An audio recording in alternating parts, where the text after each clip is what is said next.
Sean Diddy Combs faces more than 100 new assault allegations. More than 100 people are to sue rap musician Sean Diddy Combs for sexual assault, rape, and sexual exploitation, a U.S. lawyer has said.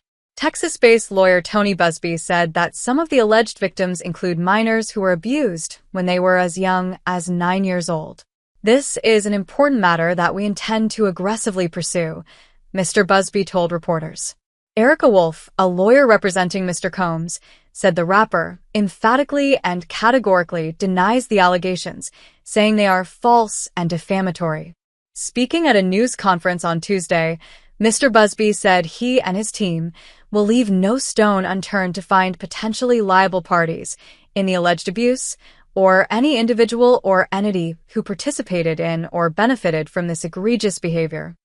Ms. Wolf said in a statement to the BBC that Mr. Combs looks forward to proving his innocence and vindicating himself in court, where the truth will be established based on evidence, not speculation.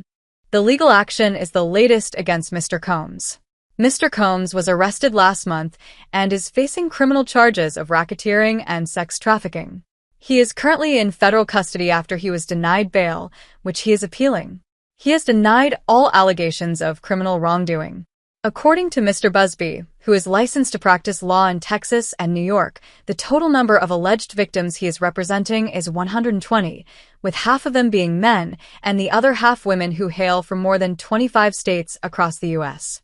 He added that 25 of the alleged victims he is representing were minors. This marks the first time that Mr. Combs has been accused of sexually abusing children.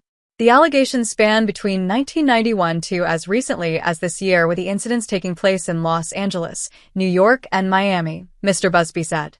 He added most of the incidents occurred after 2015.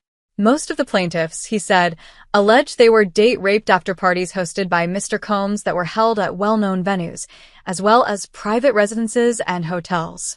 Mr. Buzbee said the parties were either to mark an album release or were New Year's Eve parties and U.S. Independence Day parties. Others occurred at what he said were auditions. Many times, especially young people wanting to break into the industry, were coerced into this type of conduct in the promise of being made a star or the promise of having Sean Combs listen to their tape, Mr. Buzbee said. One man, who was aged 9 at the time, alleges he was sexually abused by Mr. Combs and his associates at a recording studio in New York while trying to land a record deal, according to his lawyer. Had he not been in power, I feel I could have been something great. I quit the industry because of what Sean Combs did to me, he said in a statement via his lawyer.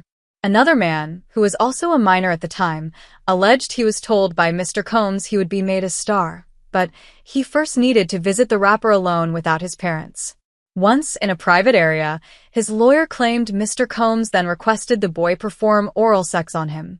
Mr. Buzbee also raised the case of a then 15-year-old girl who alleges she was flown to New York for a party hosted by Mr. Combs and was subsequently raped by him and others. The lawyer claimed there was a clear modus operandi, with alleged victims typically being offered laced drinks before being sexually assaulted. The biggest secret in the entertainment industry has finally been revealed to the world, Mr. Buzbee said. The wall of silence has now been broken. He added that this is not a class action lawsuit and that there will be individual cases filed for each alleged victim. Andrew Van Arsdale, an attorney at the AVA Law Group, which is working with Mr. Buzbee, said his firm had received more than 3,000 phone calls from people alleging abuse by the music mogul. In addition to the 120 alleged victims, he said his firm was working to vet another 100 cases.